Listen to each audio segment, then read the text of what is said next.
महाराष्ट्र माझा, प्रत्येक गावातून आणि प्रत्येक जिल्ह्यातून थेट तुमच्यापर्यंत।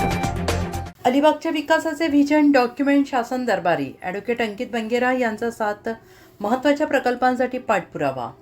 महसूल मंत्री चंद्रशेखर बावनकुळे यांची सदिच्छा भेट, विकास आराखड्याला सकारात्मक प्रतिसाद, जिल्हाधिकाऱ्यांना दिले तात्काळ कार्यवाहीचे निर्देश।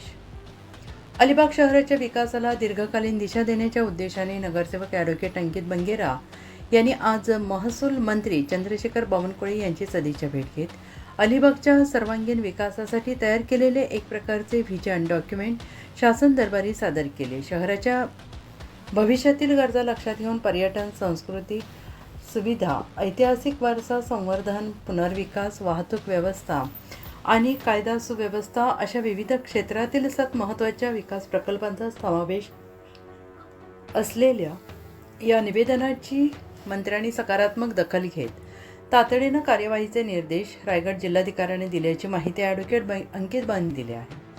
या भेटीदरम्यान ॲडव्होकेट बंगेरा यांनी अलिबागच्या सर्वांगीण विकासासाठी विविध महत्त्वपूर्ण प्रस्ताव मंत्र्यांसमोर मांडले।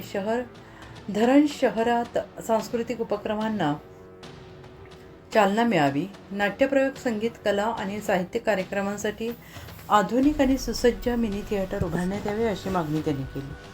पर्यटनाच्या दृष्टीने राज्यातील महत्त्वाच्या शहरांपैकी एक असलेल्या अलिबागमध्ये पर्यटकांसाठी आकर्षक उद्याने, वॉकवे, पर्यटन स्थळांचा विकास तसेच आधुनिक नागरी सुविधा उभारण्याची आवश्यकता त्यांनी अधोरेखित केली। पर्यटनाचा दर्जा उंचावण्यासाठी शासनाने विशेष निधी उपलब्ध करून नियोजनबद्ध विकास करावा अशी मागणी करण्यात आली। अलिबागच्या ऐतिहासिक ओळखीला अधिक बळ देण्यासाठी कुलाबा किल्ल्यामध्ये ऐतिहासिक संग्रहालय उभारण्यात यावे अशी सूचना निवेदनात करण्यात आली। त्यामुळे छत्रपती शिवाजी महाराजांच्या सागरी इतिहासाचा वारसा पुढील पिढ्यांपर्यंत पोहोचण्यास मदत होईल असा विश्वास व्यक्त करण्यात आला। शहरातील कायदा आणि सुव्यवस्था अधिक सक्षम करण्यासाठी अलिबाग पोलीस ठाण्यात स्वतंत्र आणि सुसज्ज पोलीस कोठडीची उभारणी करण्यात यावी अशी मागणी त्यांनी केली। CRZ क्षेत्रातील अनेक जुन्या आणि जीर्ण इमारतींच्या पुनर्विकासाचा प्रश्न अनेक वर्षांपासून प्रलंबित आहे। हा प्रश्न मार्गी लावण्यासाठी विशेष FSI धोरण जाहीर करून पुनर्विकासाला गती देण्याची आवश्यक असल्याचं ॲडव्होकेट बंगेरा यांनी नमूद केले। वाढती लोकसंख्या, पर्यटन आणि वाहनांची संख्या लक्षात घेता अलिबाग शहरातील प्रमुख प्रवेशमार्ग आज अपुरे पडलेले आहेत। भविष्यातील विकासाचा विचार करून मुख्य प्रवेश रस्त्यांचे तातडीने रुंदीकरण करण्यात यावे अशी मागणी त्यांनी निवेदनातून केली आहे।